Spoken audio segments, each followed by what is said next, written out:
এ যুবক, কার জন্য মারে আজকে ভুলছো? কার জন্য বাবারে আজকে ভুলছো? যেই মারে একবার তুমি ডাকো না, অসুস্থ হয়ে দেখো রে যুবক, একবার অসুস্থ হও, টাকা পয়সা তোমার শেষ হয়ে যাক, তোমার বিবি তোমারে ছাইরা তার বাড়িতে চলে যাবো, আরে অন্য পুরুষ নিয়ে তার সংসার শুরু করবে। কিন্তু যেই মারে 5 বছর দইরা ডাকো নাই, তোমার বাবা আরে 2 বছর দইরা ডাকো নাই, অসুস্থ হয়ে ঘরে পড়ে থাকবা, তোমার মা তোমারে বলবো না। আরে তোমার মারে এক বেলা কামাই কইরা খাওয়াও নাই, তোমার মা তোমারে বলবো না, অসুস্থ শরীরটার খেদমতে নিয়োজিত হয়ে যাবে। এ যুবক, বোঝো নাই দরদের মা কোন জিনিস? যুবক, বোঝো নাই বাবা কি জিনিস? আজকে ইনকাম করার কারণে বাবার কদর কমায় দিছ। তুমি মনে করো তোমার বাবা সবচাইতে বেশি কথা বলে। যুবক, তুমি জানো না, তুমি যখন ছোট ছিলা কত কথা কইছো, বাবাই সব সহ্য করছে।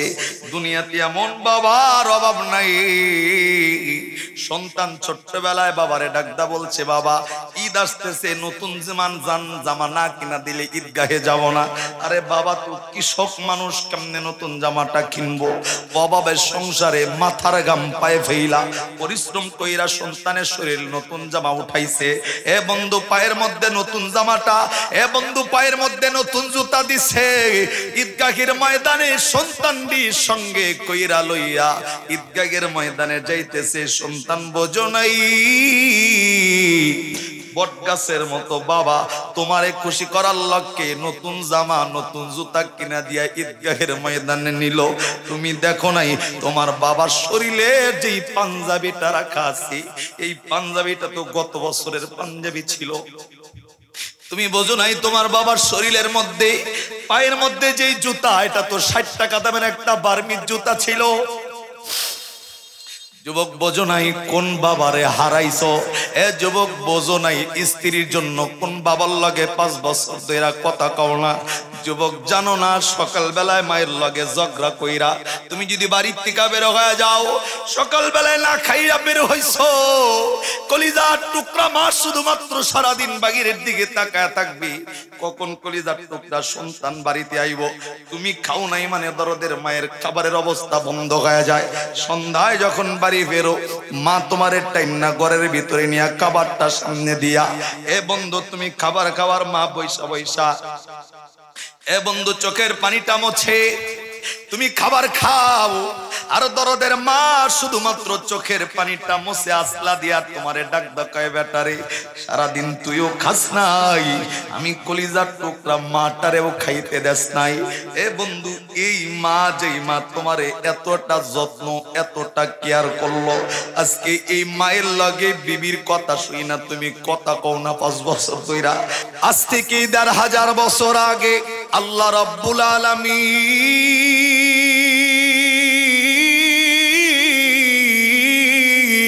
একটা পবিত্র কোরআনুল কারীম নাজিল কইরা দিয়া, এই কোরআনে আল্লাহ 30টা পারা 114টা সূরা আল্লাহ রাব্বুল আলামিন নাজিল করে।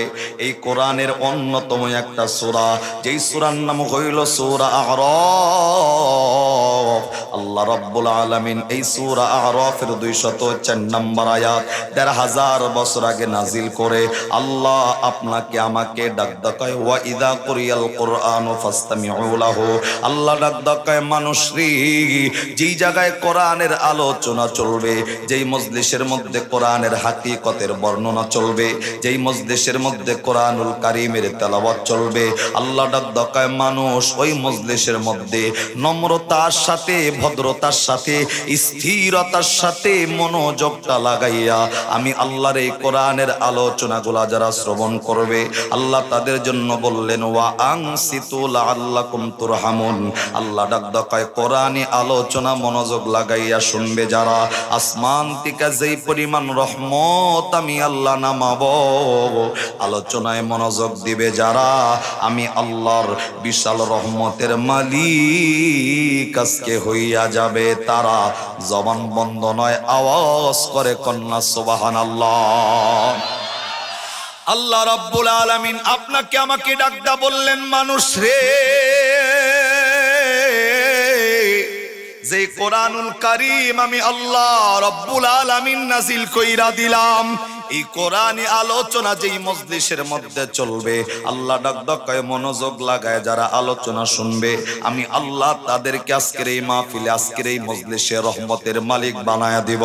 এ বন্ধু, এই আয়াতের সরল অনুবাদ, সরল তর্জমাটা বুঝে থাকলে এইবার বলেন, আজকের এই মজলিসে কোরআনী আলোচনা চলবে যতক্ষণ, এ বন্ধু আল্লাহ যদি রহমতটা নামায় দেয়, কোরআনী আলোচনা চলবে যতক্ষণ, রহমতের মালিক খাওয়ার আশায় আলোচনার মধ্যে মনোযোগ লাগাইয়া আলোচনা শ্রবণ করার দরকার আছে না নাই? আওয়াজ করে জোরে বলেন, আছে না নাই? একমাত্র রহমতের মালিক হবেন তারা। সূরা আরাফ 9 পারার 15 পৃষ্ঠা 11 নম্বর লাইনের 204 নম্বর আয়াতের বর্ণনা।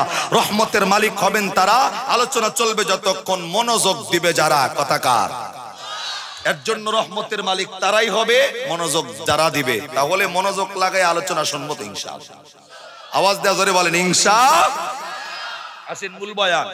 আমি বলতেছিলাম সূরা আহজাব 22 পারার 5 পৃষ্ঠার 4 নম্বর লাইনের 56 নম্বর আয়াতে হাতিলাইটের মানুষদেরকে ডাক ডাকায়া, মানুষ এমন একটা ইবাদত এই আয়াতে আমি আল্লাহ ফিট করছি, শুধু মানুষ নয়, জিন নয়, আসমানের ফেরেশতা নয়, এই ইবাদতের সাথে শামিল আমি আল্লাহ নিজেই। আর একবার সুবহানাল্লাহ কোন আল্লাহ রাব্বুল আলামিন এই আয়াতে আপনাকে আমাকে ডাক ডাকায়, এই ইবাদত অন্য কোনো ইবাদত নয়।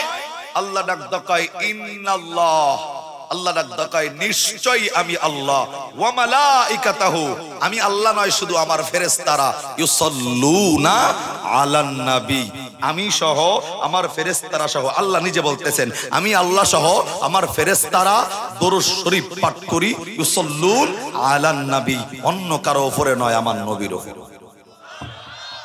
এই সুবহানাল্লাহ, ডেমায় আওয়াজ করে আবার জোরে কোন। এই দরুদের আমল নবীরে মোহাব্বত কইরা হাতিলাইটের মানুষ করে না, করে না? এরে নবী বিমুখ মানুষগুলো আওয়াজ দেয় জোরে বলেন, দরুদের মোহাব্বত আমাদের অন্তরে আছে না নাই?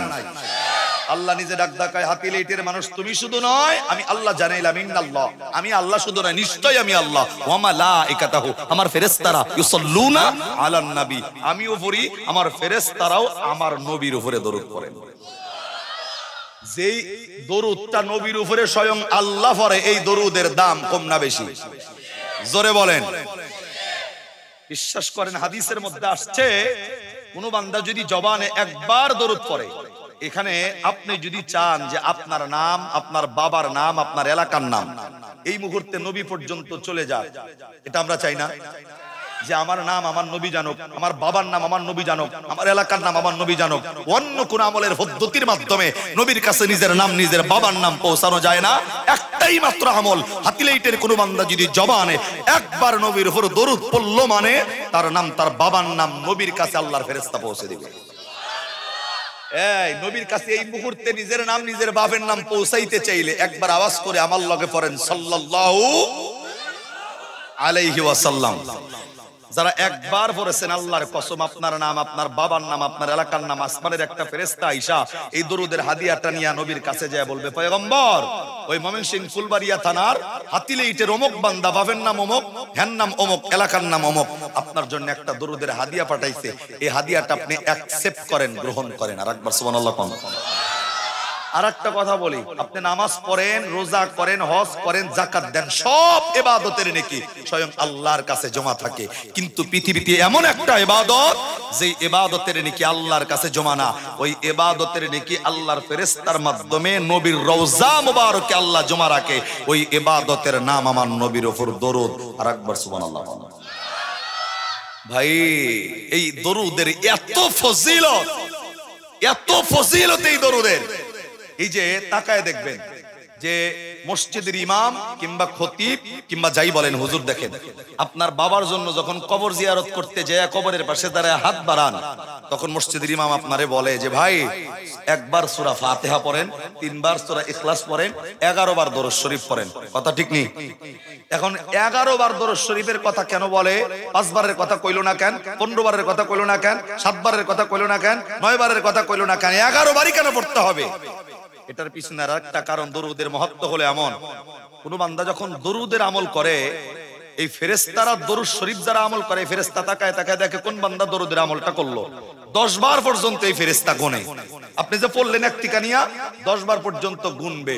10-এর অধিক হয়ে গেলে এই ফেরেশতা আর গুনে না, আল্লাহর কাছে যায় বলে আল্লাহ, মানে আপনি 11 বার পড়ছেন, মানে এই ফেরেশতা আল্লাহরে যায় কয় আল্লাহ, হাতিলে ইটের অমুক বান্দা কতবার দরুদ পড়ছে তার কোনো হিসাব নাই।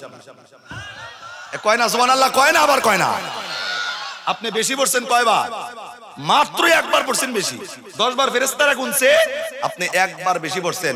আর ফেরেশতারা আল্লাহরে যায় ডাক দেয় আল্লাহ কতবার দরুদ পড়ছে তার কোনো হিসাবই নাই। আর একবার সুবহানাল্লাহ কইবেন না ভাই? আরেকটা ছোট্ট কথা কয়া দেয়া যায়, কোন বান্দা যদি এমনও দরুদ আছে কিতাবের বর্ণনায় আসছেন, বান্দা যদি জবানে একবার পড়ে সাথে সাথে তার আমলনামায় আল্লাহ 60 লক্ষ নেকি দান করে। 1 মিনিটও লাগবো না পড়তে। 60 লক্ষ নেকি পাইতে চান? 3 জনে কয় চাই, আর দিকে হুজুর আমার নেকির অভাব নাই। এই চাইনি পড়েন আমার লগে আওয়াজ দিয়া, আল্লাহুম্মা সাল্লি আলা সাইয়্যিদিনা মুহাম্মাদিন আদাদা মা ফি ইলমিল্লাহি সালাতান দাইমান বিদাওয়ামি মুলকিল্লাহ। যারা একবার পড়েছেন তাদের আমল নামায় এই মুহূর্তে আল্লাহ 60 লক্ষ নেকি দান করছে। খুশি না বেজা? 60 লাখ, 60টা না 60 লাখ। মারহাবা কইবেন না বারো? এই 60 লক্ষ নেকি বান্দা যদি প্রত্যেক মিনিটে মিনিটে 5 বার করে পড়ে, তার মানে যতবার পড়বে ততবার তার আমল নামায় 60 লক্ষ করে নেকি আল্লাহ দান করবে। ওই যে আমি কইছি না যে পৃথিবীর সব ইবাদতের নেকি জমা হয় আল্লাহর কাছে, একমাত্র দরুদের নেকি নবীর কাছে জমা রাখেন কে? কেন জমা রাখে? কিয়ামতের ময়দানে আল্লাহর নবী ওই যে আপনার আমার নেকি এবং গুনাহ যেই জায়গায় ওজন হবে, নবী সেই মিজানের পাল্লার কাছে যায় দাঁড়ায় থাকবে। তাকায় যদি দেখে হাতিলে ইটের বান্দার নেকির পাল্লার ওজনটা কম হয়ে গেছে, আল্লাহর নবী সেই সময় তার একান্ত উম্মতের নেকির পাল্লার ওজন যদি কম দেখে, নবী এটা মেনে নিবে না। নবী ব্যক্তিগত আমলের থেকে আপনার দরুদের হাদিয়াগুলা ওই নেকির পাল্লায় উঠায়া, মিজানের নেকির পাল্লায় উঠায়া আপনার পাল্লাটা বানায়া আপনার জন্য আল্লাহর কাছে জান্নাতের ফয়সালা করে দিবেন। নবী মিজানের পাল্লার কাছে দাঁড়াবে। ভাই আপনি কি জানেন মিজানের পাল্লাটা কি? সারা জীবন তো মিজান শুনছি, আপনি কি জানেন মিজানের পাল্লা কারে, কেমনে, কতটুক, কত বড় ধারণা আছে? যেই পাল্লা দিয়ে আপনি আমি গম মাফি, চাউল মাফি, আটা মাফি, এরকম একটা পাল্লা আল্লাহ মিজানের পাল্লা হিসাবে রাখতেন। আল্লাহ যেমন বলেন ফামান ইয়ামাল মিসকালা যাররাতিন খায়রান ইয়ারা ওয়া মান ইয়ামাল মিসকালা যাররাতিন শাররান ইয়ারা। আল্লাহ যেমন হিসাব যে নিবে বান্দার যাররা যাররা করে, এই জাররার হিসাবটা, জাররা কাকে বলা হয়? মুফাসসিরিনে কেরাম বলেন, কেউ কেউ বলেছেন যে একটা সরিষার দানাকে 70টা ভাগ করার পর যেই একটা অংশটাকে 70 ভাগের 1 ভাগের 1 অংশকে 1 জাররা বলা হয়। বলেন তো ভাই, সরিষার দানার 70 ভাগ করলে যেই 1 টুকরা থাকবো ওই টুকরা কি ডাবের সমান? ওটুক গুনাও নেকি থাকলে মিজানের পাল্লায় তুলে দিবে কে?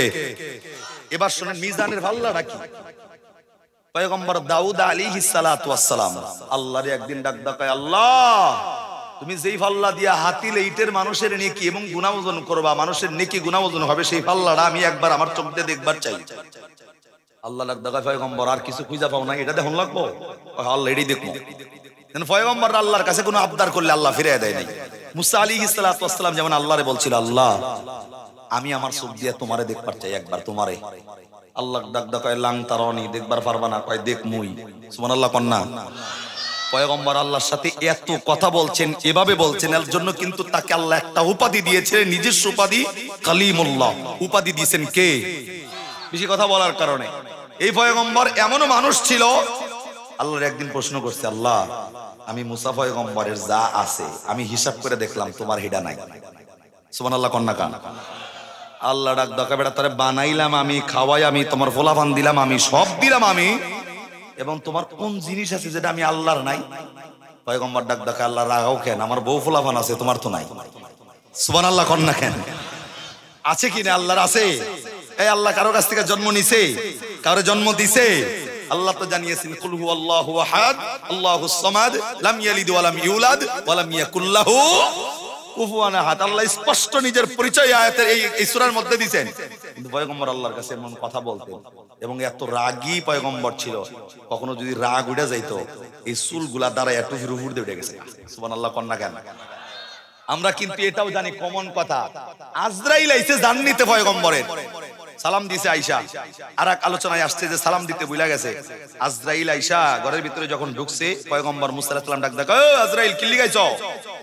আল্লাহর পক্ষ থেকে গাইছে আপনার জান নিতে। এত দূরে কেন গাও? একেবারে কাছে যখন আসছে, হাতটা টান কইরা এমন একটা চর দিছে আজরাইল রে, কিতাবলা লেখেন এক চর খায়া আজরাইলের এক চোখ সুইটা জমিনে পড়ে গেছে। এই যারা সুবহানাল্লাহ কইলেন না, আজরাইল মনে প্রত্যেকদিন চরান আপনারা? আওয়াজ দা জোরে কন্যা কায়? এই পাওয়ার তারে দিছে কে? আজরাইল তো চোখ ধইরা আল্লাহর কাছে গেছে, আল্লাহ সব যাই না জিগা এবারে এমনি হইছে কেলা ডাক ডাকায় আল্লাহ যেই পয়গম্বরের জান কবজ করতে পাঠাইছে এই তো চর দিয়ে আমারে মাইরা সারছাল। হ্যাঁ আর একটু হইলে তো আমি শেষ। ডাক ডাকায় কেন? কয় জানি না, আমারে চর মারছে, খালি মরণের কথা কইছে এর লিগা। আস্তে করে আল্লাহ ডাক ডাকায়, এই আজরাইল ওই জান্নার ভিতর থেকে একটা দুম্বা নিয়ে যাও। একটা দুম্বা নিয়ে যায়, তারে বলো দুম্বার উপর হাত নামাইতে। আমি আল্লাহ জানায় দিলাম, দুম্বার উপর হাত নামানোর পর হাতের নিচে যতগুলা চুল পশম থাকবে আমি আল্লাহ তত বছরের হায়াতের জিন্দেগি পয়গম্বর মুসারে দান করব। আজরাইল দুম্বা নিয়ে গেছে, যাওয়ার পর ঘরে ঢোকার আগে আবার জিজ্ঞাসা, আবার কি লিগা? হুজুর জান কবজ করতে পারি নাই, অন্য কামে আইছে। কারণ আগের বার তো শিক্ষা পাইছে, কথা কোন ঠিক না? আইসো কেন? ওই যে আল্লাহ একটা দুম্বা পাঠাইছে, আপনারে কইছে এই দুম্বার উপর হাত নামাইতে, হাতের নিচে যতগুলা লোম থাকবে আল্লাহ কইছে তত বছরের হায়াতের জিন্দেগি আপনারে দিয়া দিব। পয়গম্বর ডাক ডাকায়, এটা ফেরত নিয়ে যা, আমি আল্লাহর কাছে এত বছরের হায়াতও চাই না। এমন ব্যতিক্রমী পয়গম্বর, মরবারও চায় না আবার বাঁচবারও চায় না, তারপরেও দুনিয়াতে টিকা থাকে নাই, আল্লাহর কাছে হাজিরা দিয়েছে। আল্লাহ নবীর এত ভালোবাসতেন, 63 বছর হায়াতে জিন্দেগিতে আজরাইল আয়েশা নবীর কাছে অনুমতি চাইছে, পয়গম্বর আপনি যদি বাঁচতে চান আল্লাহ জানায় দিয়েছে যত বছর আপনি বাঁচতে চাইবেন আল্লাহ আপনারে হায়াত দিবে। আল্লাহর নবী ডাক কয়, কেন আমি এত বছরের জিন্দেগিতে বাঁচবো? আল্লাহ চাইছে মানে আমি আল্লাহর কাছে হাজিরা দিব। সুবহানাল্লাহ কন্যা। আপনারে আমারে আল্লাহ ভালোবাসে, কিন্তু নবীর আল্লাহ এত ভালোবাসার পরেও টিকায় রাখে নাই, কিন্তু আপনি আমি দুনিয়াতেই বিবর, এখনো দুনিয়াতেই বিবর। ওদিকে বলছি না, দাউদ পয়গম্বরে আল্লাহ ওয়েলকাম জানাইছে, আসো আমার মিজানের পাল্লা দেখা যাও। আল্লাহ মিজানের পাল্লার সামনে কেবল দাউদ পয়গম্বরে দাঁড় করায় দিছে। কিতাবলা লেখেন, পয়গম্বর দাউদ আলাইহিস সালাম মিজানের পাল্লার কাছে দাঁড়ায়া এক নজরে শুধু মিজানের পাল্লাটা তাকায়া দেখছে, মানে দেখার লগে লগে অজ্ঞান হইয়া পয়গম্বর জমিনের মধ্যে পড়ে গেছে। আর একবার সুবহানাল্লাহ। আরে এমন কোন পাল্লা আল্লাহ তৈরি করে রাখছে যেটা এক নজরে দেখলে পয়গম্বরের মতো মানুষ অজ্ঞান হয়ে জমিনে পড়ে যায়? কিতাবলা লেখেন যে মিজানের পাল্লাটা এত বড়, আপনাদের এই ময়মনসিংহ বিভাগ নয়, সারা বাংলাদেশ নয়, তামাম পৃথিবীটাকে একাত্রিত কইরা সাতবক আসমান জমিন গোল বানায়া, আকাশের চন্দ্র নক্ষত্রগুলাকে গোল বানায়া ওই মিজানের পাল্লায় যদি তুলে দেওয়া হয়, মিজানের পাল্লাটা এত বড়, সাতবক আসমান জমিন আকাশের চন্দ্র নক্ষত্রগুলা একত্রিত করে মিজানের পাল্লায় তুলে দিলে মিজানের পাল্লাটা বোঝাই হবে না। আর একবার সুবহানাল্লাহ কইবেন না? এত বড় পাল্লা, ওই পাল্লা দিয়া বান্দার নেকি এবং গুনাহ ওজন করবে কে?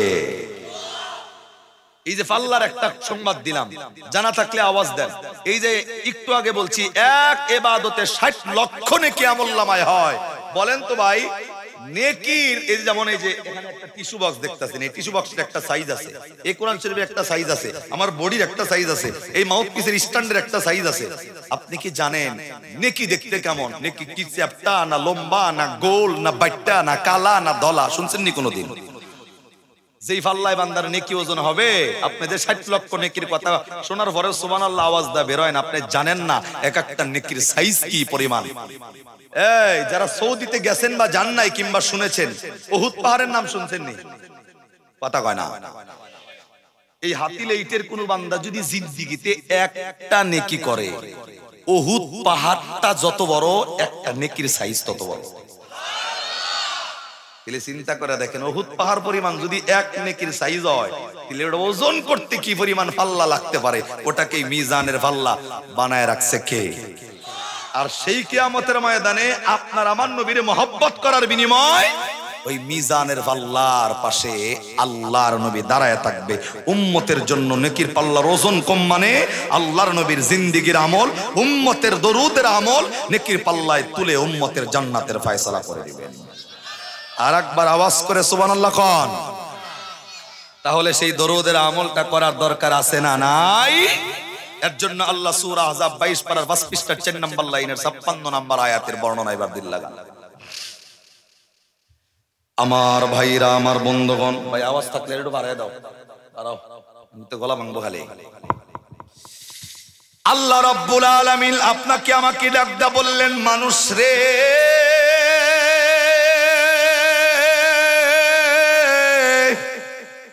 আমি আল্লাহ এমন একটা আমলের কথা তোমাদেরকে জানাইলাম। আল্লাহ ডাক ডাকায় মানুষ, এই আমলটা শুধুমাত্র হাতিলেইটের মানুষ করে না, বাংলাদেশের সমস্ত মানুষ করে না, পৃথিবীর মানুষ এবং জিন করে না, করে না। আল্লাহ ডাক ডাকায় ইন্নাল্লাহ, নিশ্চয় আমি আল্লাহ, ওয়া মালাইকাতাহু, আমার ফেরেশতারা, ইউসাল্লুনা আলান নবী, আল্লাহ ডাক ডাকায় এই ইবাদত, এই দরুদ আমি আল্লাহ নিজে করি। আমার আসমানের ফেরেশতারাও আমার পয়গম্বরের উপরে দরুদ এবং সালাম প্রেরণ করে। জবান বন্ধ নয়, আর একবার আওয়াজ করে কন্যা সুবহানাল্লাহ। আমার ভাইরা, এ বন্ধু,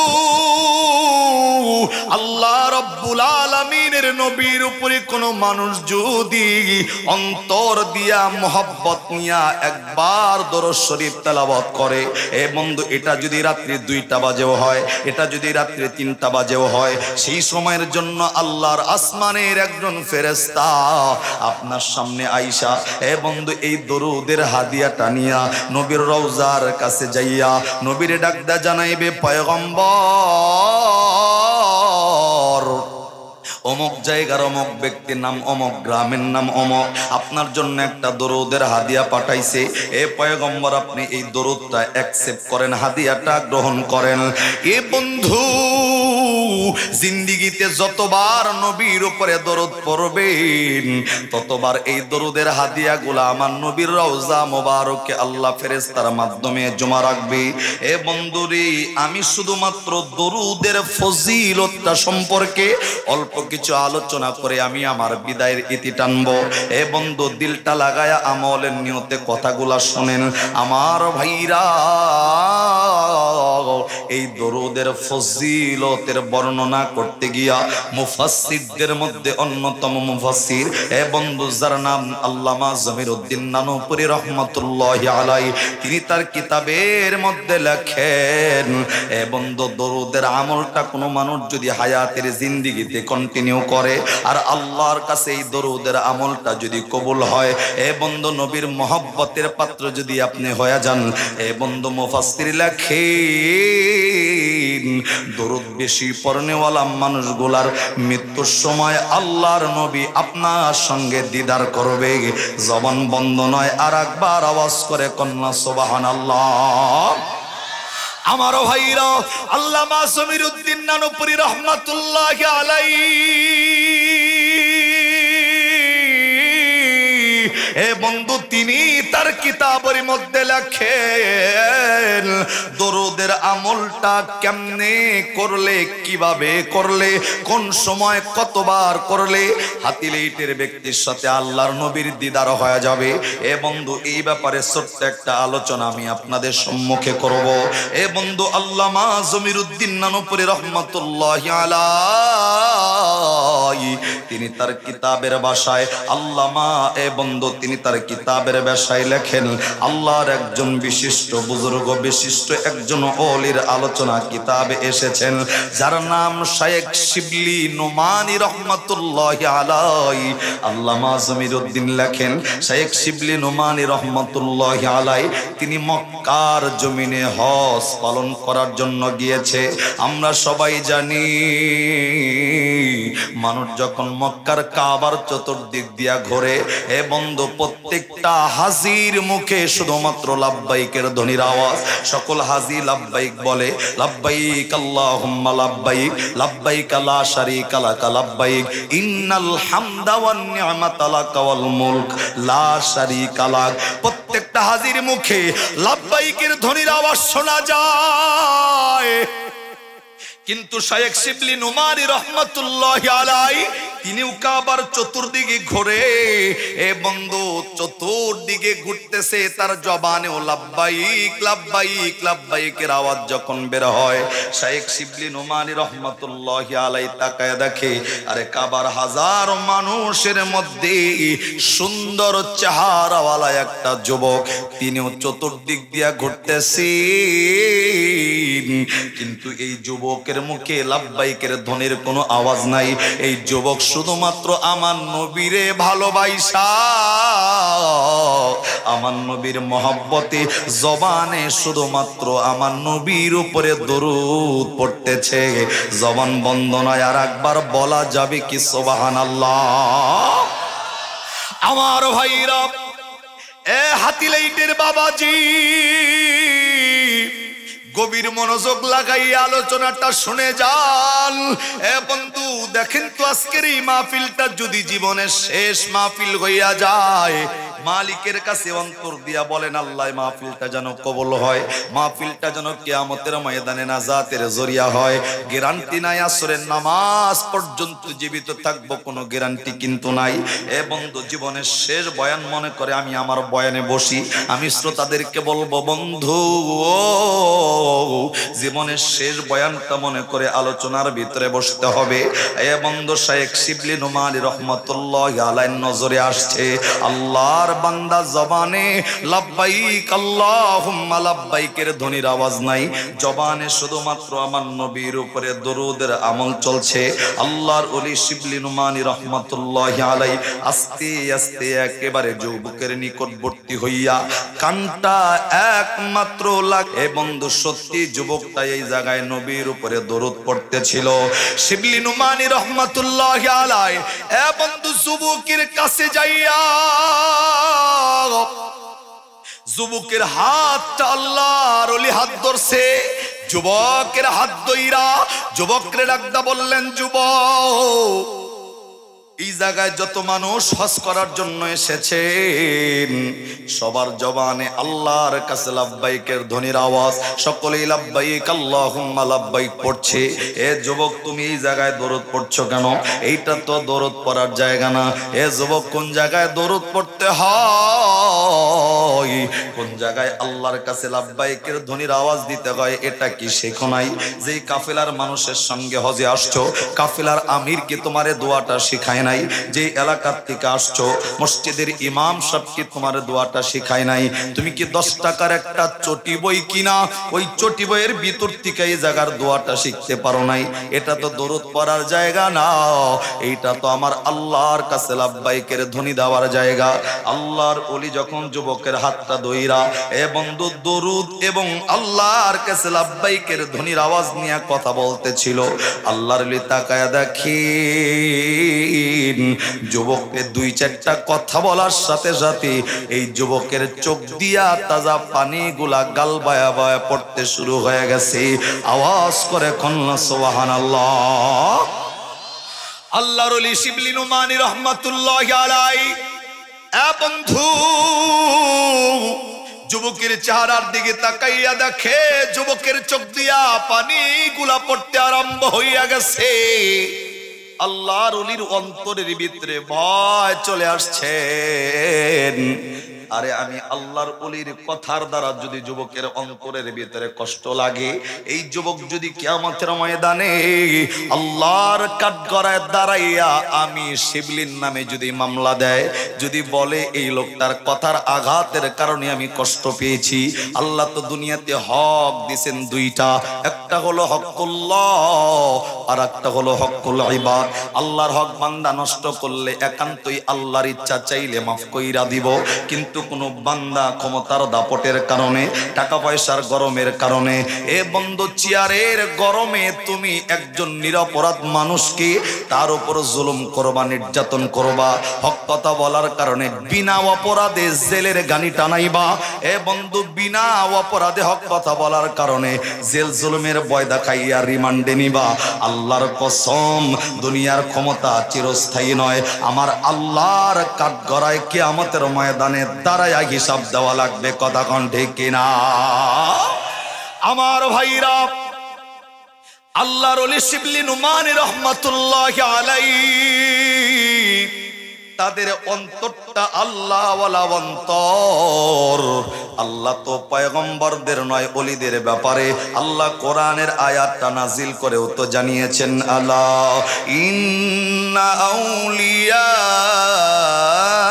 আল্লাহি লা খাউফুন আলাইহিম ওয়ালা হুম ইয়াহজানুন।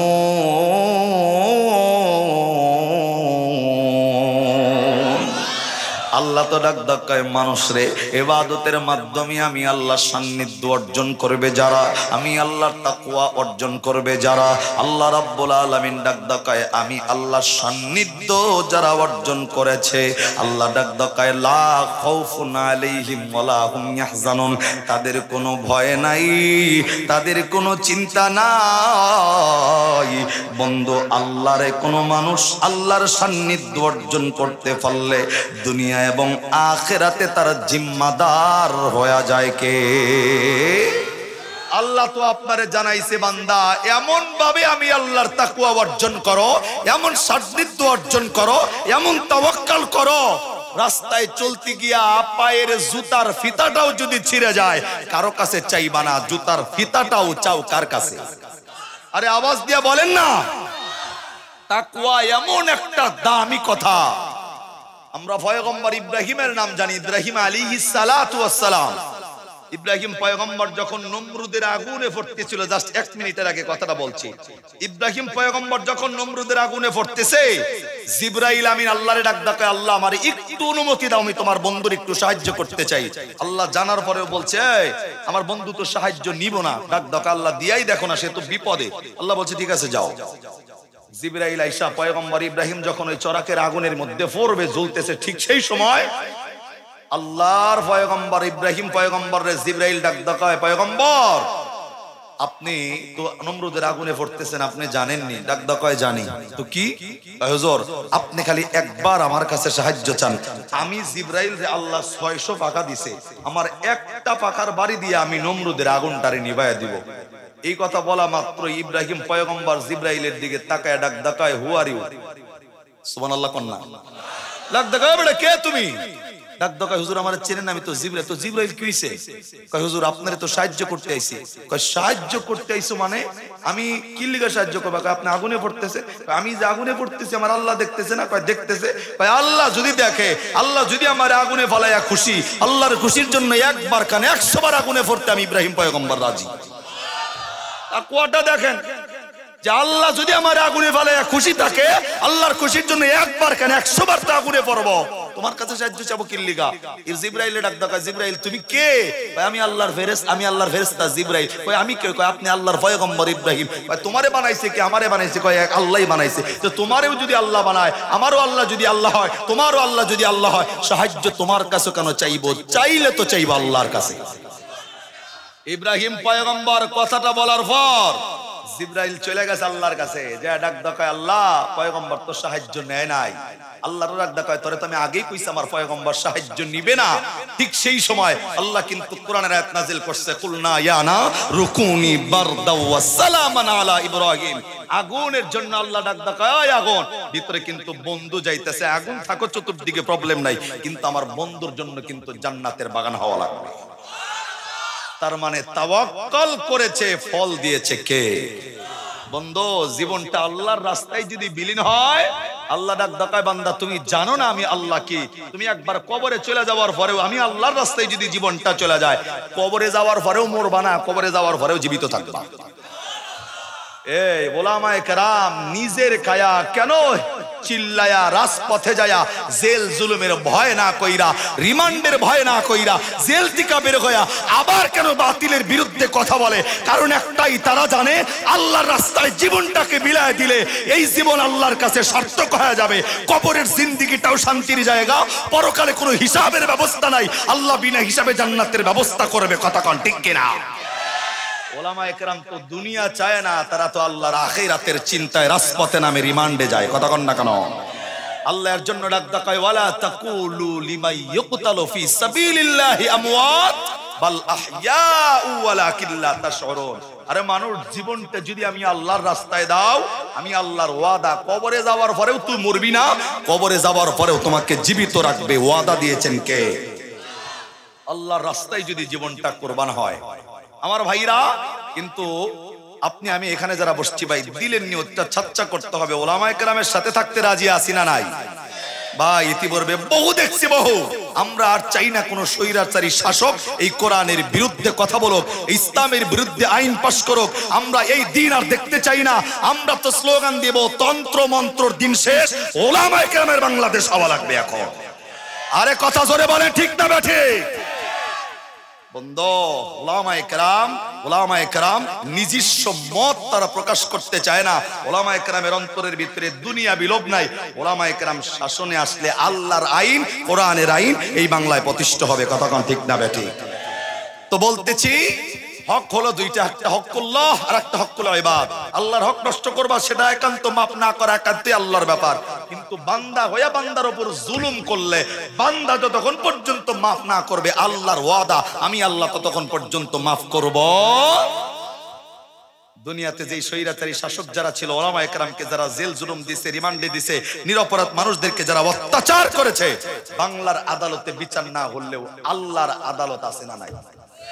জোরে বলেন, আছে না নাই? আমরা তো অপেক্ষা করছি। তারা তো ভাবছিল 2040 সালের আগে স্টেজ থেকে নামবো না, ক্ষমতার চেয়ার থেকে নামবো না। আরে ভাই, এমন পরিবেশ তৈরি হয়েছে যে বেডি জুতা ভরার সময় পায় নাই। কথা কন না কেন? গোস্ত রানছে খাইবো, এই সময়টা নাই। কাপড় চোপড় ব্যাগ বোঝাই করবো, সব তো তুই গেছে। এর কথা কন না কেন? আমরা তো দেখছি সেই ইসলামের প্রথম সময় থেকে নিয়া পয়গম্বরদের পিছনে যারা লাগছে, যারা ইসলামের বিপক্ষে লাগছে, একটারও ভালো মরণ হয় নাই, নাকানি সুবানি খায়া মরণ হয়েছে। ও আমরা অপেক্ষা করতেছি, মানে এক কথায় ওয়েট এন্ড সি। ইসলামের বিপক্ষে যারা বাংলাদেশেও লেগেছে, ওলামায়ে কেরামের বিপক্ষে যারা বাংলাদেশে লেগেছে, আমরাও তাদের মৃত্যুটা ওই রকম দেখার জন্য প্রস্তুতি নিয়ে বসে আছি। কথা ঠিক না বেটে? সম্মানিত ভাই, অন্য কথা নয়, আমি জাস্ট বলবো, দুনিয়ার জমিনে আজকে ক্ষমতার লোভে, টাকা পয়সার লোভে, গরমের লোভে, চেয়ারের লোভে, চেয়ারের অহংকারে নিজের মধ্যে আত্ম অহংকার, গর্ব এনে বান্দার হক নষ্ট করেন না। নিরপরাধ মানুষকে কষ্ট দিয়েন না। একজন মানুষ অপরাধী না, তাকে মিথ্যা মামলায় ফাঁসাইয়া জেলে পাঠায়েন না। আল্লাহর কসম, তোমার জিন্দিগি তো মাত্র কয়দিনের, পরকালের অনন্তকালের জিন্দিগি তোমার জন্য অপেক্ষা করছে। সেইখানে আল্লাহর আদালতে টাকার ঘুষ চলে না, ফেরেশতা ঘুষ খায় না, আল্লাহ ঘুষ খায় না। ন্যায্য বিচার কিন্তু তোমার পাওয়া লাগবে। কথা কোন ঠিক কিনা? শিবলি নুমানী রহমাতুল্লাহি আলাইহির ভালো কথায় যুবকের চোখে পানি। উনি চিন্তা করতেছে, আরে আমার কথায় যদি যুবকের চোখে পানি আসে, যুবক যদি আমার নামে মামলা দায়ের করে, আমি কি জবাব দিব আল্লাহর কাছে? আল্লাহর কাছে তো এটার চোখের পানির হিসাব দিয়ে তো আমি আল্লাহর জান্নাতের আশা করতে পারি না। আল্লাহু আকবার কইবেন না? ভাই, আপনি জানেন না পয়গম্বরদের অবস্থা, সাহাবায়ে কেরামের অবস্থা, আল্লাহর ওলিদের অবস্থা। আমরা জানি পয়গম্বর নবীর সাহাবী হযরত আবু বকর সিদ্দিক, পৃথিবীর জমিনে সব মানুষের নেকি এক পাল্লায়, আর আবু বকরের নেকি অন্য পাল্লায় দিলে পৃথিবীর সকল মানুষের চাইতে যার নেকির পাল্লার ওজন আল্লাহর কাছে বেশি, সেই আবু বকর মাঝে মধ্যেই নিজের ঘর থেকে বের হইয়া গাছপালার দিকে তাকায় থাকতো। আর ওই গাছের ভিতরে যে পাখিগুলা বসা থাকতো, ওই পাখিগুলার দিকে তাকায় তাকায় আফসোস করে করে চোখের পানি ছাইরা ছাইরা বলতো, আল্লাহ, আমি আবু বকরের কিল্লিগা মানুষ বানায় দুনিয়াতে পাঠাইছো, আল্লাহ কিল্লিগা আমারে মানুষ বানাইছো। আজকে যদি একটা পাখি বানায় গাছের ডালে বসায় দিতা, কিয়ামতের ময়দানে তো আমি আবু বকর তোমার কাঠগড়ায় দাঁড়ায় হিসাব দেওয়া লাগতো না। সুবহানাল্লাহ কন্যা। হযরত ওমর, যে ওমর ইবনুল খাত্তাব, আল্লাহর নবী বলছেন, আমি নবীর ঘরে কেউ নবী হইলে ওমর হইতো। সেই ওমর নিজের ঘর থেকে বের হয়ে, এই যে জমিনে ঘাসটা দেখতেছেন, নিজের গালটা হযরত ওমর ঘাসের লাগে ঘষছে, আর আল্লাহরে ডেকে ডেকে বলছে, আল্লাহ কি লিগা আমি ওমর রে মানুষ বানাইছো দুনিয়াতে? কেন মানুষ বানাইছো? একটা কীট পতঙ্গ বানায়া যদি আমারে ছাইরা দিতা, কিয়ামতের ময়দানে তো তোমার কাঠগড়ায় দাঁড়ায় হিসাব দেওয়া লাগতো না। অথচ ভাবতে গেলে, ওমরের নাম নিতে গেলে বলতে হয় ওমর ফিল জান্নাহ, আবু বকর ফিল জান্নাহ, ওসমান ফিল জান্নাহ, আলী ফিল জান্নাহ। যারা দুনিয়াতে জান্নাতের সার্টিফিকেট পাইছে, সেই মানুষগুলো অন্তরের ভিতরে চিন্তা কি? আর তুমি আমি এক ওয়াক্ত নামাজ পড়তে পারি না, তোমার আমার ভিতরের চিন্তাটা কি? ভাই, আল্লাহর ভয়টা দিলের ভিতরে থাকার দরকার আছে না নাই? বুঝতে হবে, মালিকের কাছে ধারা দেওয়া লাগবে। আল্লাহ কিন্তু জানিয়েছেন আফা হাসিবতুম আন্নামা খলাকনাকুম আবাসা ওয়া আন্নাকুম ইলাইনা লা তুরজাউন। আরে মানুষ, এমনি এমনি কিন্তু তোমারে দুনিয়াতে পাঠাই নাই। মনে রাখো, শুধু বাচ্চা নাই, মরার পরে তোমারে আবার জীবিত করবে কে? আল্লাহর কাছে কিন্তু ফিরে যাওয়া লাগবে। আল্লাহর ওয়াদা আছে। পৃথিবীতে সবাই জানে যে মানুষ শুধু একটা আয়াতকে ফলো করে। কোরআনের সব আয়াত যদি সবাই অস্বীকার করে, হিন্দু বৌদ্ধ খ্রিস্টান ইহুদি নাছাড়া একটা আয়াতকে স্বীকার করতে বাধ্য। আয়াতের নাম কুল্লু নাফসিন যায়িকাতুল মাউত। কিন্তু একমাত্র মুমিন তারা বিশ্বাস করে শুধু মাউত নয়, সুম্মা ইলাইনা তুরজাউন। বান্দা শুধু মরবে না, মরার পরে জীবিত করবে কে? এই বিশ্বাস আছে না নাই? যারা বিশ্বাস করে মরার পরে আল্লাহ জীবিত করবে, তারা আল্লাহর ভয়টা দিলের ভিতরে রাখবে। কথা কোন ঠিক না ব্যাঠি? দিল লাগা আমার ভাইয়েরা, শেখ শিবলি নুমানী রহমাতুল্লাহি আলাইহি এ বন্ধু যুবক রে ডাক দকা, যুবক চোখের পানি কোন কারণে বের করছো বলো না। কষ্ট যদি পায় থাকো, আমি তোমার কাছে মাপ চাই, ক্ষমা চাই। যুবক মাফ কইরা দিবা, আমি তোমারে কষ্ট দেওয়ার জন্য বলি নাই। আল্লাহর ওলির সামনে যুবক ডাক দকায়, হুজুর আপনার কথার দ্বারা আমি আঘাত পাই নাই, কষ্ট পাই নাই। এ বন্ধু শিবলি নুমানী রহমাতুল্লাহি আলাইহি যুবককে ডাক দকায়, তাহলে দরুদের কথা বলা মাত্র চোখের পানি টাকানো ঝর্ণার মতো জমিনে ছাড়ছো। আস্তে কইরা যুবক ডাক দকায়, হুজুর চোখের পানি ছাড়ার পিছনের একমাত্র কারণ হইল আমার জিন্দিগিতে ঘটে যাওয়া একটা ঘটনাকে কেন্দ্রের কথা মনে হয়ে গেছে। বন্ধু শিবলি নুমানী রহমাতুল্লাহি আলাইহি ডাক দকায়, যুবক যেই ঘটনা মনে পইরা নবীর দরুদের সাথে সামঞ্জস্য, যেই ঘটনার কারণে চোখে পানি আসছে, বলো না কোন ঘটনার কারণে চোখে পানি? আস্তে করে যুবক ডাক দকায়, হুজুর আমি যে এলাকায় বসবাস করেছি, আমার গ্রামের মধ্যে আমার মা নাই, আমার পরিবারে আমার মা নিহত আগেই হয়ে গেছে। আমার একমাত্র বৃদ্ধ বাবা ছিল। আমার বাবার অন্তরের ভিতরে আমার নবীর মহব্বতের অভাব নাই। আল্লাহু আকবার কর। যুবক ডাক দকায়, হুজুর আমার বাবা, আমি যুবক সন্তানকে একদিন ডাকদা বলতেছে, বেটারে বৃদ্ধ হইয়া গেলাম, জানি না কবে যেন দুনিয়ার জমিনের মায়া ত্যাগ করে কবরের পথযাত্রী হওয়া লাগবে। এ সন্তান শুনে নাও, আমি বৃদ্ধর মনটা চাই আমার মৃত্যুর আগে একটা নজরের জন্য হলেও আমি কাবার চত্বরে যাব, আমার নবীর রওজার পাশেও যাইয়া আমার নবীরে একটা বার আমি সালাম দিয়া মরতে চাই। আর একবার আওয়াজ করে কোন সুবহানাল্লাহ। আমার ভাইরা, আল্লাহর গোলাম যুবক দরদের বাবাকে ডাকদা বললে, বাবা গো তুমি মক্কার জমিনে যাইবা, নিষেধ নাই। নবীর রওজার পাশে দাঁড়াইয়া নবীর সালাম দিবা, নিষেধ নাই। কিন্তু বাবাজি তোমার যেই বয়সটা হয়ে গেছে, ওই জামানার মানুষগুলা হেঁটে হেঁটে মক্কার জমিনে যাইতো। এ বন্ধু বাবারে ডাক দকায়, বাবা গো তুমি যদি হেঁটে হেঁটে মক্কায় যাও, বয়সটা বেশি হইয়া গেছে, রাস্তায় হাঁটতে গিয়া যদি অসুস্থ হয়ে পড়ো, তুমি যদি মারা যাও, আমি সন্তান কাকে বাবা বইলা ডাকবো? আমার তো মাটাও নাই, বাবাটাও যদি হারাইয়া ফেলি, কারে বাবা বইলা ডাক দিব? কারে ডাক দিয়া অন্তরের ভিতরে তৃপ্তি নিব? আস্তে করে বাবারে ডাক দকায়, বাবা গো আমি তোমারে মক্কার জমিনে যাইতে দিব, তবে একা নয়, মদিনায় যাইতে দিব, কিন্তু একা নয়। আমি সন্তান যেহেতু এখনো জীবিত, বাবা গো তোমার জন্য সফর সঙ্গী হওয়ার জন্য, তোমার খেদমতের জন্য আমি সন্তান তোমার সাথে যাইয়া মক্কায় তোমার সাথে ঘুরবো, মদিনার নবীর রওজার পাশেও তোমার সাথেই দাঁড়াবো। আর একবার কন্যা সুবহানাল্লাহ। আমার ভাইরা, আল্লাহর গোলাম যুবক আল্লাহর ওলিকে ডাক ডাকায়, হুজুর আমি আমার বাবারে বলছি, বাবা আমি তোমার লগে যাব মক্কায়, আমি যাব তোমার সাথে মদিনায়। আল্লাহর ওলিরে ডাক ডাকায়, হুজুর আমার বাবা আমার কথাটা শুই না, এতটা আনন্দ বাবাই পাইছে।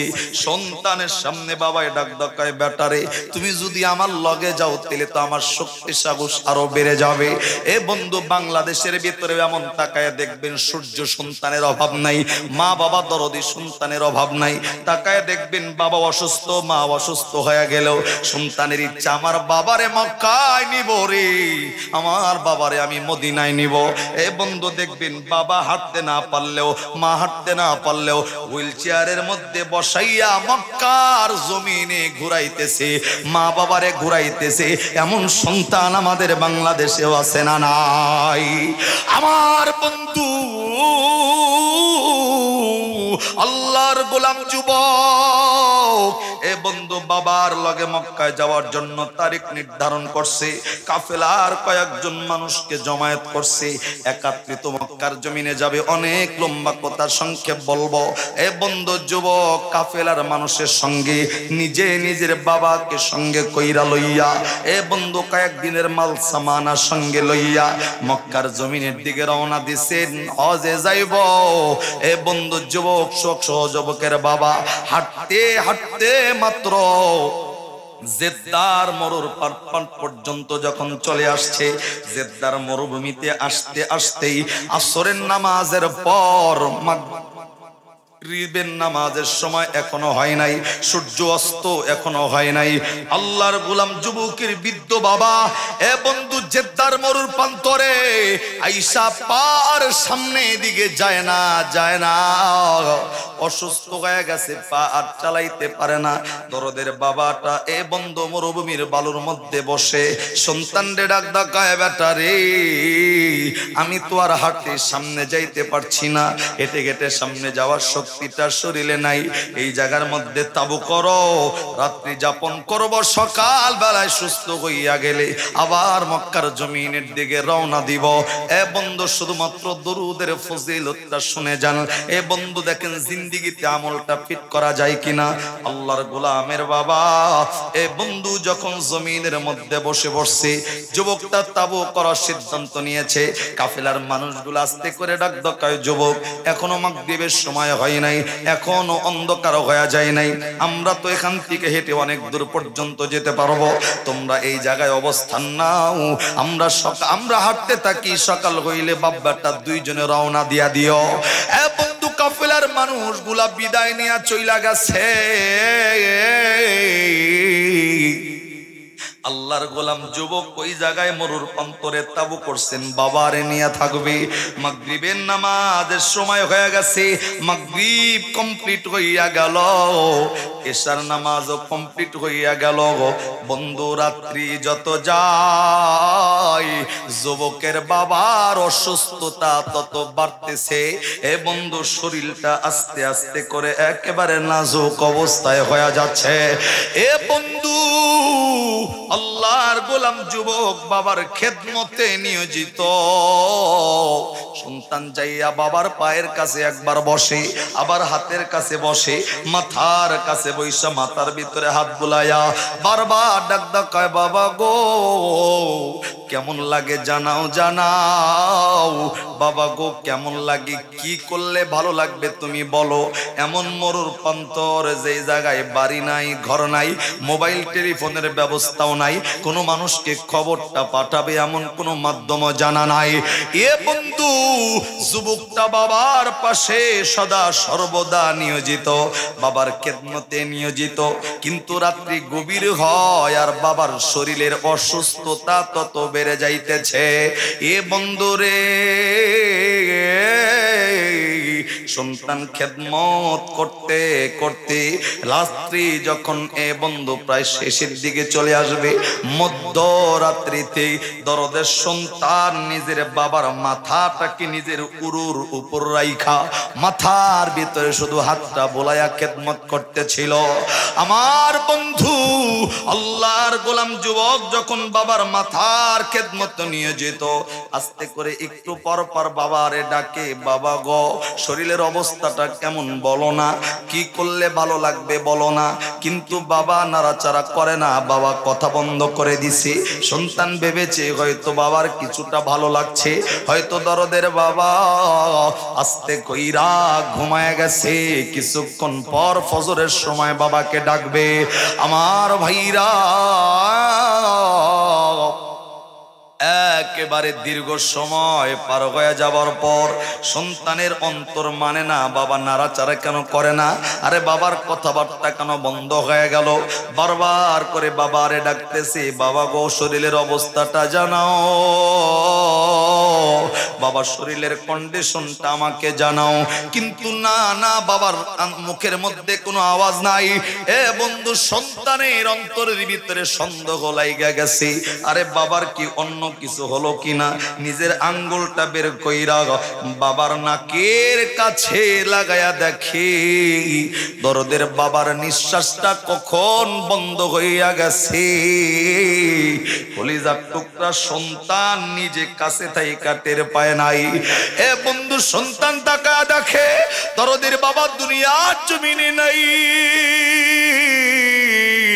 নিজের উপর বাবার মাথাটা রাইখা দরদের বাবার বিদায় হয়ে গেছে, সন্তান টের পায় নাই।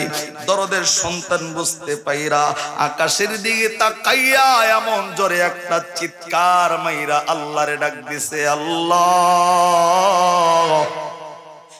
মালিক, দুনিয়াতে মাটা অনেক দিন আগে নিয়ে গেছো, বাবারে একা মক্কার জমিনে যাইতে দিব না, বাবার অসুবিধা হয়ে যাবে, অসুস্থ হয়ে যাবে, এর জন্য সাথে সাথে আইলাম। আল্লাহ বাবার মাথাটা উরুর উপর রাখা অবস্থায় দুনিয়া থেকে বিদায় কইরা নিলাম। আমি সন্তান জানলাম না আল্লাহ কারে আমি বাবা বইলা ডাক দিব, আমি কাকে বাবা বইলা ডাইকা অন্তরের ভিতরে তৃপ্তিটা নিব। এ যুবক বন্ধু, আমি তোমাদেরকে বলবো, বাংলাদেশে এমন যুবকের অভাব নাই, তাকায় দেখবেন। এ বন্ধু, শুধুমাত্র বাংলাদেশে নিজের পরিবারের জন্য, ওয়াইফের জন্য, সন্তানের জন্য হাজারো যুবক দরদের মায়ের লগে বাবার লগে 2 বছর 2 রাত কথা কয় না, 6 মাস কথা কয় না, 1 বছর কথা কয় না, এমন সন্তানও আছে না নাই? এ যুবক, কার জন্য মারি আজকে ভুলছো, কার জন্য বাবারে আজকে ভুলছো? যেই মারি একবার তুমি ডাকো না, অসুস্থ হয়ে দেখো রে যুবক, একবার অসুস্থ হও, টাকা পয়সা তোমার শেষ হয়ে যাক, তোমার বিবি তোমারে ছাইরা তার বাড়িতে চলে যাব, আরে অন্য পুরুষ নিয়ে তার সংসার শুরু করবে। কিন্তু যেই মারে 5 বছর দইরা ডাকো নাই, তোমার বাবা আরে 2 বছর দইরা ডাকো নাই, অসুস্থ হয়ে ঘরে পড়ে থাকবা, তোমার মা তোমারে বলবো না। আরে তোমার মারে এক বেলা কামাই কইরা খাওয়াও নাই, তোমার মা তোমারে বলবো না, অসুস্থ শরীরটার খেদমতে নিয়োজিত হয়ে যাবে। এ যুবক, বোঝো নাই দরদের মা কোন জিনিস? যুবক, বোঝো নাই বাবা কি জিনিস? আজকে ইনকাম করার কারণে বাবার কদর কমায় দিছ। তুমি মনে করো তোমার বাবা সবচাইতে বেশি কথা বলে। যুবক, তুমি জানো না, তুমি যখন ছোট ছিলা কত কথা কইছো, বাবাই সব সহ্য করছে। দুনিয়াতে এমন বাবার অভাব নাই। সন্তান ছোট্টবেলায় বাবারে ডাকদা বলছে, বাবা ঈদ আসতেছে, নতুন জামা না কিনা দিলে ঈদগাহে যাব না। আরে বাবা, তো কৃষক মানুষ, কেমনে নতুন জামাটা কিনবো? বাবার সংসারে মাথার গাম পায়ে ফেইলা পরিশ্রম কইরা সন্তানের শরীর নতুন জামা উঠাইছে। এ বন্ধু, পায়ের মধ্যে নতুন জামাটা, এ বন্ধু পায়ের মধ্যে নতুন জুতা দিছে। ঈদগাহের ময়দানে সন্তানটির সঙ্গে কইরা লইয়া ঈদগাহের ময়দানে যাইতেছে। সন্তান বোঝো নাই, বটগাছের মতো বাবা তোমারে খুশি করার লক্ষ্যে নতুন জামা নতুন জুতা কিনা দিয়া ঈদগাহের ময়দানে নিল। তুমি দেখো নাই তোমার বাবার শরীরে যেই পাঞ্জাবিটা রাখা আছে, এই পাঞ্জাবিটা তো গত বছরের পাঞ্জাবি ছিল। তুমি বোঝো নাই তোমার বাবার শরীরের মধ্যে পায়ের মধ্যে যেই জুতা, এটা তো 60 টাকা দামের একটা বার্মির জুতা ছিল। যুবক, বোঝো নাই কোন বাবারে হারাইছো? এ যুবক, বোঝো নাই স্ত্রীর জন্য কোন বাবার লগে 5 বছর ধরে কথা কও না? যুবক জানো না সকাল বেলায় মায়ের লগে ঝগড়া কইরা তুমি যদি বাড়ির থেকে বের হয়ে যাও, সকাল বেলায় না খাইয়া বের হইছো, কলিজার টুকরা মা শুধুমাত্র সারাদিন বাগিরের দিকে তাকায় থাকবি কখন কলিজার টুকরা সন্তান বাড়িতে আইব। তুমি খাও নাই মানে দরদের মায়ের খাবারের অবস্থা বন্ধ হয়ে যায়। সন্ধ্যায় যখন বাড়ি ফেরো, মা তোমার টাইম না ঘরের ভিতরে নিয়ে খাবারটা সামনে দিয়া, এ বন্ধু তুমি খাবার খাওয়ার মা বৈশা বৈশা, এ বন্ধু চোখের পানিটা মোছে, তুমি খাবার খাও আর দরদের মা শুধুমাত্র চোখের পানিটা মুছে আসলা দিয়া তোমারে ডাক ডাকায়, বেটারে সারাদিন তুইও খাস নাই, আমি কলিজার টুকরা মাটারেও খাইতে দেস নাই। এ বন্ধু এই মা, যেই মা তোমারে এতটা যত্ন এতটা কেয়ার করলো, আজকে এই মায়ের লগে বিবির কথা শুই না তুমি কথা কও না 5 বছর ধইরা। এ বন্ধু সারা বাংলাদেশে আল্লাহ ঘুরায়, দরদের মা বাবা যখন সন্তানের নামে নালিশ করে আমাদের কাছে, হুজুর এতটা যত্ন কইরা সন্তানটারে বিদেশে পাঠাইলাম, সন্তানটারে মাথার গাম পায়ে ফেলে চাকরি নিয়ে দিলাম, বিবাহ করানোর পর থেকে সন্তানের লগে সম্পর্ক ভালো নাই। আরে ভাই তুমি বুঝবা না কলিজার মায়ের অন্তরের ভিতরে কষ্টটা কি, বাবার কলিজার মধ্যে কষ্টটা কি তুমি জানো না। এ বন্ধু তুমি কি জানো আল্লাহর নবী বলছে, যুবক তোর মায়ের চেহারার দিকে একবার 2 তাকায় দেখ, লক্ষ টাকা খরচ করে মক্কার জমি গেলে হজ কবুল হবে গ্যারান্টি নাই, কিন্তু নবী ডাক ডাকায় একবার দরদের মায়ের চেহারাটার দিকে তাকাইলে আল্লাহ আপনার আমার আমলনামায় কবুল হজের নেকি দান করে দিবে। একজন সাহাবী নবীর ডাক ডাকায়, নবী আমি যদি আমার মায়ের চেহারাটার দিকে 100 বার সারাদিন তাকাই, আল্লাহ নবী ডাক ডাকায় 100 বার তার আমলনামায় আল্লাহ কবুল হজের নেকি দিবে। এ যুবক, মা বাবারে খুশি করতে কোটি টাকা লাগে না, মা বাবারে খুশি করতে যাইয়া কোটি কোটি টাকার সম্পদ মা বাবারে দেওয়া লাগবে না। আমি আজকে এই হাতিলেইটের মানুষদেরকে বলবো, বন্ধু তুমি চাইলে তোমার মারে মাত্র 30টা টাকা দিয়া খুশি করতে পারো, বাবারে 30টা টাকা দিয়া খুশি করতে পারো। যেই জায়গায় কর্মস্থলে তুমি থাকবা, সন্ধ্যাবেলায় মায়ের জন্য একটা কমলা কিনবা 20 টাকা দিয়া, এ বন্ধু কমলাটা লইয়া দরদের মায়ের ঘরের ভিতরে বৈশা মায়ের ঘরে যাইয়া মারে ডাকদা বলবা, মা গো এই কমলাটা একমাত্র তোমার জন্য আনছি, আমার ফোলাফান্ডে তুমি দিও না, আমার বিবিরেও দিবা না, আমারেও দিবা না, তুমি একা খাইবা। এ বন্ধু শুধুমাত্র মায়ের জন্য এক্সট্রা একটা কমলা নিয়া মারে দিবেন, মার জন্য স্পেশাল, মাকে বলার লগে লগে মার অন্তরটা আনন্দে ভরে যাবে, আমার বেটা আমার জন্য এক্সট্রা ভাবে খাবার নিয়ে আসছে, ফল নিয়ে আসছে। সারা রাত দরদের মায়ের ঘুম হবে শান্তির ঘুম। সকাল বেলায় তাকায় দেখবেন, বন্ধু সকাল বেলায় তাকায় দেখবেন আল্লাহর বান্দা আল্লাহু আকবার আওয়াজ করে কোন আল্লাহু আকবার, আর একটু আওয়াজে কোন আল্লাহু আকবার। এ বন্ধু আল্লাহর গোলাম যুবকের কথা বলার আগে শুধু বলবো, মারে খুশি করতে চাইলে একটা কমলা প্রত্যেকদিন 20 টাকা দিয়া কিনা, মা বাচ্চা থাকলে বাড়িতে নিয়ে মায়ের লেখা বলবেন আপনার জন্য স্পেশাল আনছি, শুধুমাত্র বলবেন সারা রাত মা কিন্তু কমলাটা খাইব না।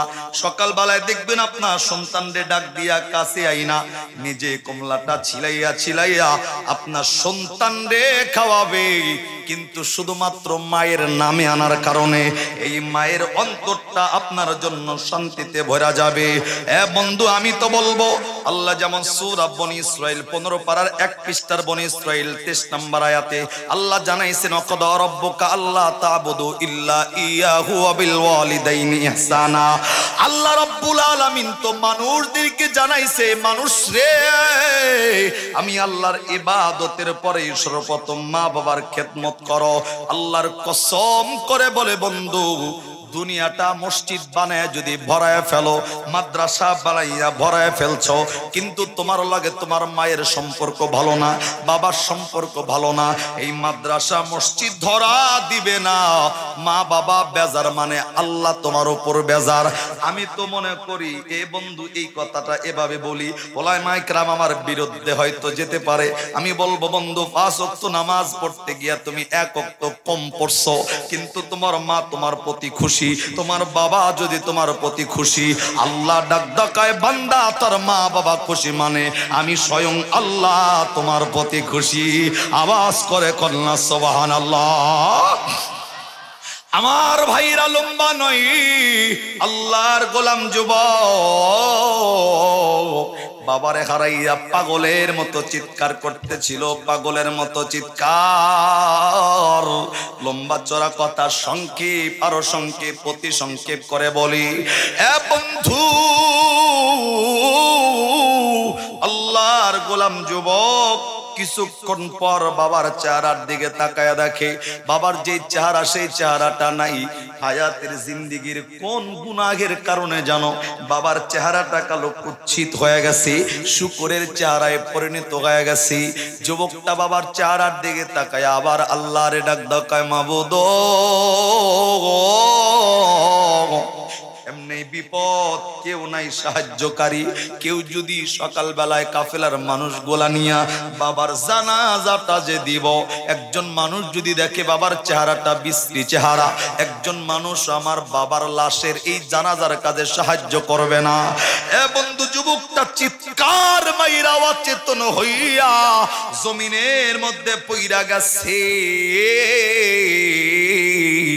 যুবকটা যখন জমিনে পড়া, এ বন্ধু দীর্ঘ সময় পার হইয়া গেছে, একেবারে সুবহে সাদেকের আগ মুহূর্তে, এ বন্ধু ফজরের নামাজের আগ মুহূর্তে।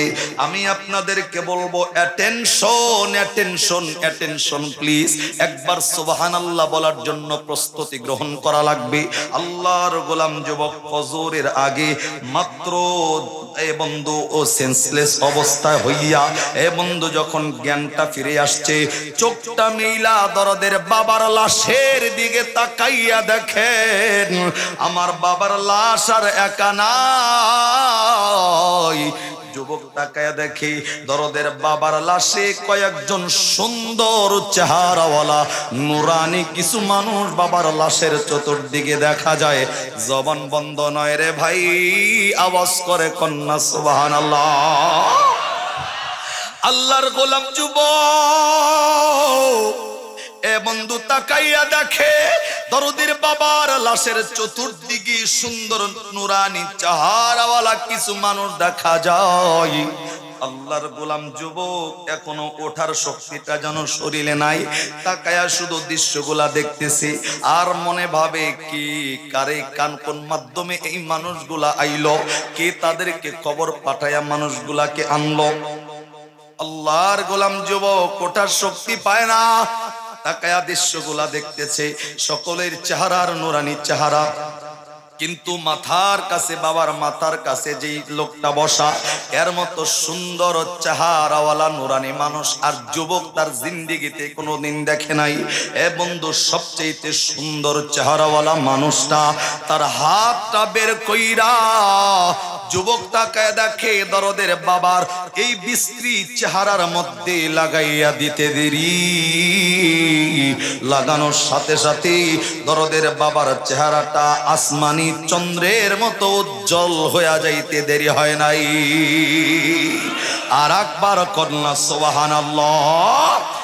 এ বন্ধু বুজুর্গ মানুষগুলা যখন উঠে বিদায় নিবে, বুজুর্গ মানুষগুলা নুরানি চেহারাওয়ালা মানুষগুলা চেহারাটা সুন্দর কইরা যখন বিদায় নিচ্ছিল, যুবকটা হামাগুড়ি দিয়া দিয়া আস্তে আস্তে কইরা ওই সুন্দর চেহারাওয়ালা মানুষের পাশে যাইয়া, যিনি বাবার চেহারায় হাত বুলানোর লগে লগে চেহারাটা সুন্দর হইয়া গেছে, সবচেয়ে সুন্দর নুরানিওয়ালা মানুষটার পাটা যুবক শক্ত করে জড়াইয়া ধইরা ডাক দকায়, হুজুর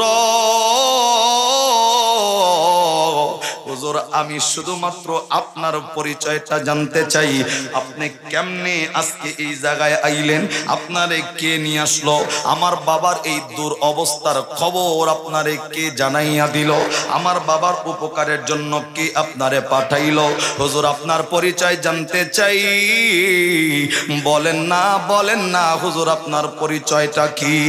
এ বন্ধু আমি আপনাদেরকে আবার বলবো, দ্বিতীয়বার সুবহান সুবহানাল্লাহ বলার জন্য প্রস্তুতি গ্রহণ করেন। যুবক যখন সুন্দর চেহারাওয়ালা মানুষের, নুরানি চেহারাওয়ালা মানুষের পরিচয় জানতে চাইছে, আস্তে কইরা এ বন্ধু নুরানি চেহারাওয়ালা ব্যক্তি যুবককে ডাক ডাকায়, যুবক আমার পাটা ছাইরা দে, আমি তো দুনিয়ার জমিনের সাধারণ কোনো মানুষ নয়, আমি হইলাম দোজাহানের বাদশা, আখির জামানার পয়গম্বর নবী মুহাম্মদুর রাসূলুল্লাহ। আওয়াজ করে কন্না আল্লাহু আকবার। আর একটু নবীর মহব্বতে জবানে কন্না সাল্লাল্লাহু আলাইহি ওয়াসাল্লাম। আমার ভাইরা, আল্লাহর নবী নিজের পরিচয় যুবককে ডাক ডাকায়, যুবক আমি মদিনাওয়ালা নবী মুহাম্মদুর রাসূলুল্লাহ। এ বন্ধু ঠাকুমার জুলির গল্প কিন্তু নয়, দরুদের ফজিলতের বর্ণনা করতে গিয়া জমিরউদ্দিন নানুপুরি রহমতুল্লাহি আলাই তিনি তার কিতাবে লেখেন, শাইখ শিবলি নুমারি রহমতুল্লাহি আলাইয়ের কাছে যুবক বর্ণনা দিচ্ছেন, সেই যুবক নবীর পাটা শক্ত করে জড়ায়া ধরছে, নবীর ডাক ডাকায় পয়গম্বর। এ বন্ধু যুবক যখন নবী যখন যুবককে নিজের পরিচয় দিছেন,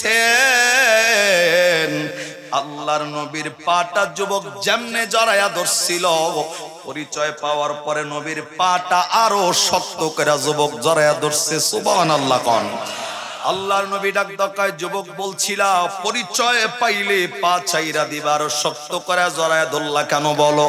যুবক শুধু ডাক ডাকায়, নবী গো শুধুমাত্র এতটুক জানতে চাই, এতটুক। নবী বলেন না, আমার বাবার হায়াতের জিন্দেগির মধ্যে এমন কোন আমলটা ছিল যে আমলের কারণে আপনি নবী মদিনার থেকে উঠে আসছেন পয়গম্বর? আমার বাবার আমলটা শুধুমাত্র বলে দিয়া যান, যে আমলের কারণে আপনি নবী আমার বাবার দিদার এখানে হাজির হয়ে গেছেন। আল্লাহর পয়গম্বর আখির জামানার নবী আস্তে করে যুবক রে ডাক ডাকায়, যুবক তোমার বাবার একটা নির্দিষ্ট আমল জিন্দেগিতে ছিল, এই আমল তোমার বাবা কোনোদিন বলে নাই, কোনোদিন ছাড়ে নাই। তোমার বাবা সুস্থ হলেও আমলটা করছে, অসুস্থ হলেও আমলটা করছে। এই আমলের কারণে আমি আল্লাহর নবী উম্মতের দরদের পাগল হইয়া মদিনার থেকে আসছি। এই আমল অন্য কোন আমল নয়, যে আমলটার কথা বলেছি আল্লাহ যেমন বলেছেন এই আমলটা আল্লাহ নিজে করে, এই আমলটা আসমানে ফেরেশতারাও করে, মানুষও করে, ইনসান এবং জিন সবাই করে।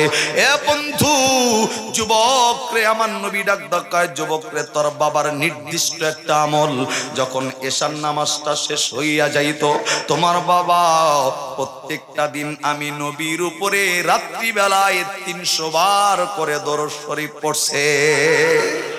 আরে হয় না? সুবহানাল্লাহ জোরে কোন। আল্লাহর নবী ডাকটা বললেন, যুবক রে তোর বাবার নির্দিষ্ট আমল হইল 300 বার করে আমি নবীর উপরে দরুদ শরীফ তেলাওয়াত করছে। এই দরুদের হাদিয়া আসমানি একটা ফেরেশতা আমি নবীর কাছে প্রত্যেকদিন পৌঁছে দিত। আমি গতকালকে ওই ফেরেশতারে জিগাইলাম, এ ফেরেশতা আমার উম্মত পাগল যেটা আমি নবীর জন্য 300 বার করে দরুদ পড়ছি, আমার ওই পাগল উম্মত কি আমারে ভুইলা গেল নাকি আজকা? আল্লাহর নবী ডাক ডাকায়, ফেরেশতা আমি নবীরে জানাইলো পয়গম্বর ওই উম্মত তো আপনারে ভোলে নাই, কিন্তু নবী গো আল্লাহ রাব্বুল আলামিন ওই বান্দার হায়াতের জিন্দেগির সময় শেষ হইয়া গেছে, আজরাইল তো তার জানটা নিয়ে বের করে নিয়ে চলে গেছে। ওই বান্দাটা মৃত অবস্থায় জেদ্দার মরুর প্রান্তরে পড়া। শুধু তাই নয়, ওই উম্মত তো হায়াতের জিন্দেগির কোন অপরাধের কারণে জানো আল্লাহ তার চেহারাটা কালো বিশ্রী বানায় দিছে। আল্লাহর নবী ডাক ডাকায়, যুবক তোর বাবার আজকের এই দূর অবস্থার খবর ওই যেই ফেরেশতা আমার প্রত্যেক দিন দরুদের আমল নেওয়া যাইতো, ওই ফেরেশতা আমি নবীর কানে তোর তোর বাবার দূর অবস্থার কথা জানাইছি। আমি পয়গম্বর তোর বাবার মোহাব্বতের কারণে আমি আর তোর বাবার এই দূর অবস্থার কথা শুই না মদিনায় শুয়া থাকতে পারি নাই। শুধুমাত্র দরুদের মহব্বতের কারণে জেদ্দার মরুর প্রান্তরে তোমার বাবার লগে দেখা করতে আসছি। জবান বন্ধ নয়, আর একবার কন্যা সুবহানাল্লাহ। এ বন্ধু, আল্লাহর নবী বিদায় নিছেন। যুবকটা ফজরের নামাজটা কমপ্লিট করার পর মরুর প্রান্তরে কেমন যেন বাহিরে শত শত মানুষের সংবাদ শব্দ শোনা যায়। আল্লাহর গোলাম যুবক বের হইয়া তাকাইয়া দেখি হাজার হাজার আগন্ত মুসল্লি চতুর্দিক দিয়ে আইসা দাঁড়ায় গেছে। এ বন্ধু, যুবক অবাক হইয়া ডাক ডাকায়া, আল্লাহর বান্দারা, কোন কারণে কিসের জন্য তোমরা এই জায়গায় হাজির হইছো জেদ্দার মরুর প্রান্তরে? মানুষগুলা ডাক ডাকায়, এই জায়গায় একজন মানুষের জানাজার নামাজ পড়ার জন্য হাজির হইছি। সুবহানাল্লাহ কইবেন না? একটা মানুষের জানাজা পড়তে ডাক ডাকায়, কে মারা গেছে জানোনি? ডাক ডাকায়, এটা জানি না, তবে এটা জানি ফজরের নামাজের সময় আমরা যখন উঠলাম কি জানো গাইবী আওয়াজের মাধ্যমে আমাদেরকে জানিয়েছেন, এ মানুষ, জান্নাতি মানুষের জানাজা পইরা অন্তরে যদি তৃপ্তি নিতে চাও, জান্নাতি মানুষের জানাজা যদি পড়তে চাও, ওই যে জেদ্দার মরুর প্রান্তরে আল্লাহর এক বান্দা শুইয়া আছে, ওই বান্দা জানাজা পড়লে জান্নাতি মানুষের জানাজা পড়ার স্বাদ পায়া যাইবা। আর একবার কন্যা সুবহানাল্লাহ। যুবক আল্লাহর ওলিরে ডাক ডাকায়, হুজুর, হাজার হাজার মানুষের মধ্যে দিয়া আমার বাবার জানাজার দাফন কাফন হইছে। আল্লাহর ওলিরে ডাক ডাকায়, হুজুর, যেই দিন আমি আমার নবীর মুখে শুনেছিলাম আমার বাবার 300 বার দরুদের আমলের কারণে নবীর লগে মহব্বত সৃষ্টি হইয়া নবী আমার বাবার বিপদে আইসা দিদার দিছে, সেই দিন থেকে আমি ওয়াদা নিয়েছি, অন্তরের প্রতিজ্ঞা, ফরজ ইবাদত ব্যতীত আমি একটা মুহূর্ত এমন পার করি না যেই সময়টা আমার জবানে নবীর উপরে দরুদ বের হয় না। জবান বন্দনায় আর একবার কন্যা সুবহানাল্লাহ। এর জন্য সবাই লাব্বাইকের আওয়াজ দিলেও আমার জবানে আমার নবীর উপরে দরুদের আমলটা বের হয়। এর জন্য বন্ধু, আল্লাহ রাব্বুল আলামিন এই দরুদ সম্পর্কে পবিত্র কোরআনে সূরাতুল আহজাব 22 পারার 5 পৃষ্ঠার 4 নম্বর লাইনের 56 নম্বর আয়াতে আল্লাহ ডাক দিয়া বললেন, ইন্নাল্লাহা ওয়া মালাইকাতাহু ইউসাল্লুনা আলান নবী ইয়া আইয়ুহাল্লাযীনা আমানু সাল্লু আলাইহি ওয়া সাল্লিমু তাসলিমা। আর একবার আওয়াজ করে কোন আল্লাহু আকবার। আল্লাহ নিজে ডাক ডাকায়, ইন্নাল্লাহ, নিশ্চয় আমি আল্লাহ ওয়া মালাইকাতাহু, আমার ফেরেশতারা, ইউসাল্লুনা আলান নবী, দরুদ এবং সালাম পাঠাই আপনার আমার নবী আখিরি জামানার পয়গম্বরের জন্য। আর একবার আওয়াজ করে কন্যা সুবহানাল্লাহ।